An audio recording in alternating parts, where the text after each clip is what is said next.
Welcome to the Swiss Startup Tour.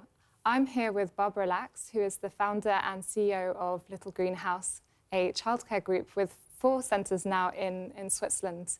So, Barbara, lots of mums and dads watching this in Switzerland will know how difficult it can be to find the right childcare solution in Switzerland.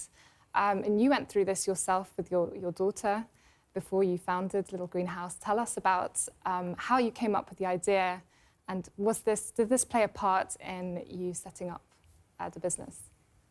Yes, definitely. There was this need for an inspiring place for my daughter, and I couldn't find that anywhere I was looking.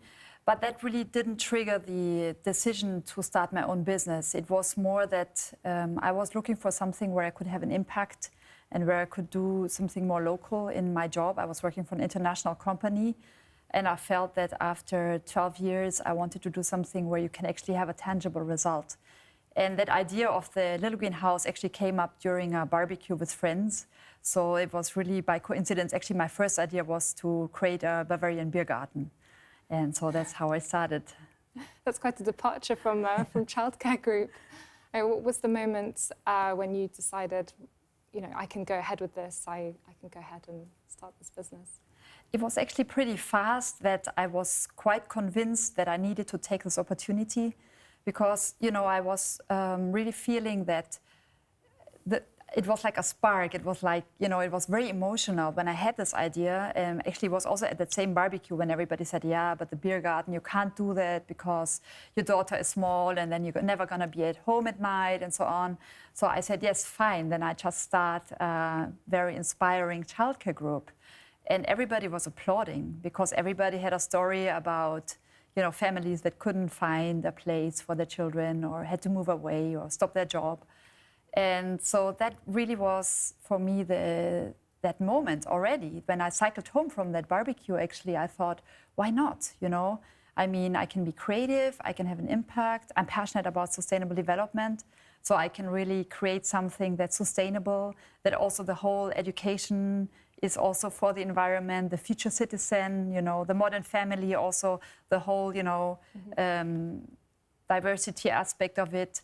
It was very fast that I thought, okay, I really need to try this. I really need to do this. And you mentioned there the sustainability, but what makes Little Greenhouse different from other daycare centres out there? What do you offer?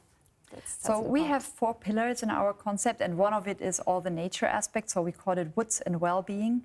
It's basically being outside every day. We have forest days. We have vegetable gardens. We really pay a lot of attention to also do some education around protecting nature, protecting the environment, loving the environment, to create that positive emotion around the nature, and so that the children can actually build some roots around nature and also go back and find their energy there later on when they're adults. I had that when I was small, and I think it's very important. And you also organise some activities outside of the daycare hours for parents to get them involved. You mentioned you've managed to get the Bavarian link in there with... Yes, exactly. So we have 4 pillars, actually. So one is woods and well-being. One is partners to parents. And there we organize lots of different activities. And as you mentioned, I mean, I created these beer glasses for Little Greenhouse. We do lots of parties and we do lots of apéro. And the parents just love it because they can get to know each other in a very relaxed way. They can get to know ourselves better. And we also ask them to hang out, to stay in our place when they come in the morning. So we also have a coffee corner for them.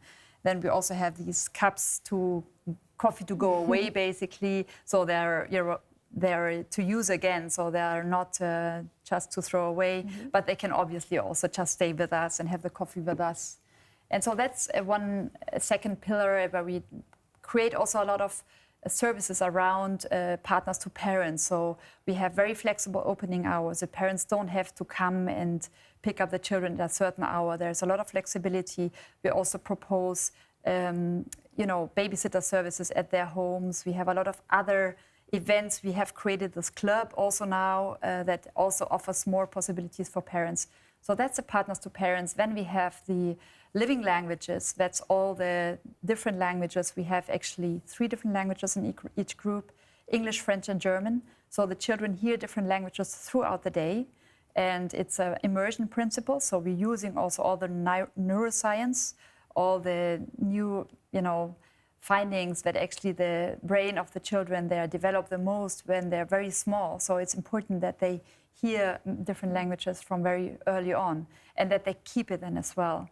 And the fourth one is the Mighty Minds, and that's all about neuroscience, the brain development of the children, beyond just the language aspect. So that's actually our pedagogical concept. We're getting inspired by different areas like Montessori, like Steiner, like Reggio Emilia, but really our most important basis is the neuroscience that tells us a lot of things that people didn't know in the 60s and 70s when they created all these other concepts. And going back to the language, the multilingual aspect, does that give you a very international base in terms of the children that come to your childcare centres? Yes, I think it's a very nice mix of international families, but also Swiss families that want to have that international environment for their children, that want their children to get exposed to different languages already early on. And especially, for example, here in Zurich, we have a lot of families that appreciate that we have a very intense also presence of the French. So we have 3 French educators at the moment, and there are going to be more. And so the children are really hearing the language every day in a very intense way. The other way around, also in the Romandie, where we have most of our places, it's very appreciated that we bring in the German early on and in a very playful and nice way, so that the children are not afraid to learn the German, but they actually think it's normal and it's fun. Take us back to the beginning when you founded the business. How did you get the financial support to take that next step and open the first childcare centre, which I believe is the one in GLAND? Yes, exactly. I opened the GLAND in 2012. So the very first funding was coming from myself. I had lots of savings. I had a very good job in the industry and I saved all that money. I don't need so much money to live, so that really helped. Then I obviously also needed some funds from other sources, and I was talking with banks, and the first bank that actually agreed to give me the fund, I was really believing them. That was an oral agreement, and then I signed a 10-year lease for GLAND. 2 days later, they told me actually they can't give me the money, and then I had to find a different source. It was a very stressful moment, and I found a new bank that gave me the sources, and I had to sign a guarantee on our house. That was a very stressful moment for me. And that pretty much helped us during the first 2 years. And then later on, there was also some money coming from some investments from one additional external company. And so the 3 different aspects of it, that really pretty much helped to fund the startup. And now you have 4 centres. The latest one that you opened is in Zurich, which opened last year. Yes, yeah. What are your plans for the future? How many more do you want to open? And how are you going to find the funding to do that? So I think now we are at a pretty good stable base where we can start to fund the projects ourselves, depending on how fast we want to grow. I think 2 daycares max per year is good. I don't want to be like exploding this whole, growth project. I rather focus on innovative ideas, on thinking, okay, what does the next generation of citizens need? What does a modern family need? Maybe there are solutions around multi-generational houses, working together with also, senior solutions. Maybe there's also solutions around co-working, around concierge services, maybe around prefabricated houses. Maybe there are solutions around, you name it. I mean, there's so many things. I think also in terms of flexibility, the offer needs to be much more flexible. Parents need to be able to book ad hoc in the same place when they have a need. And we need to take away the boundaries. And at the same time, we need to make sure that the education of the future citizen is in a way that, people are open-minded and that they are aware and respecting the nature and the environment. And is Switzerland family-friendly, do you think? Well, I think there are some pros and some cons in terms of family friendliness. In terms of childcare support, I would definitely say it's canton by canton, it's very different.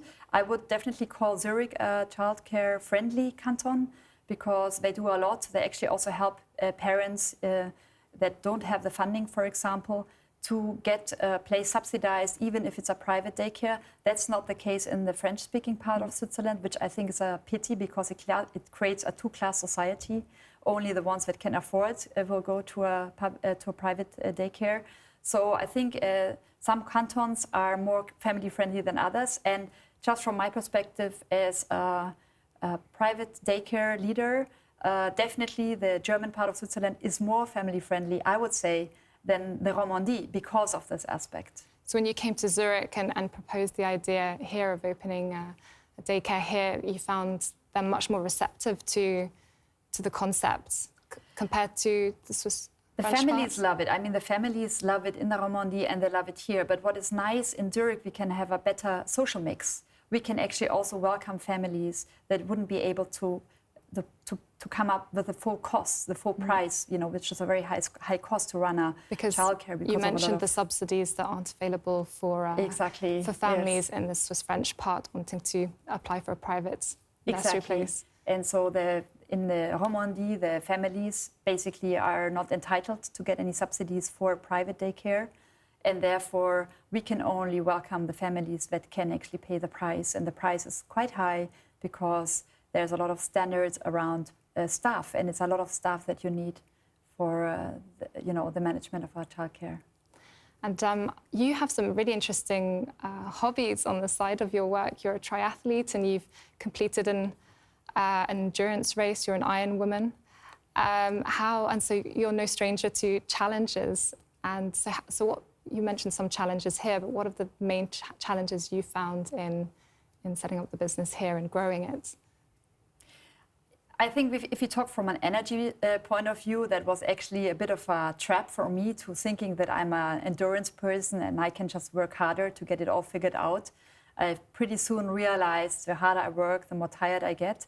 And I need to give energy to everybody. I need to give energy to the people that work at Little Green House, to the families, to the idea. I need to be inspired. I need to be there all the time and be positive. And to do that, you actually need to take care of yourself and to work less and to have more time for, being nature, doing sports, going on vacation, taking care of your family. So that's one very big learning in terms of energy. And what's the most important quality to be a good CEO?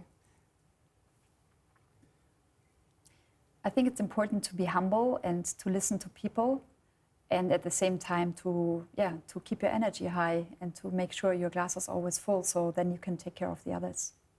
Well, I hope your Bavarian beer glass is always full. Thank you very much. Thank you very much.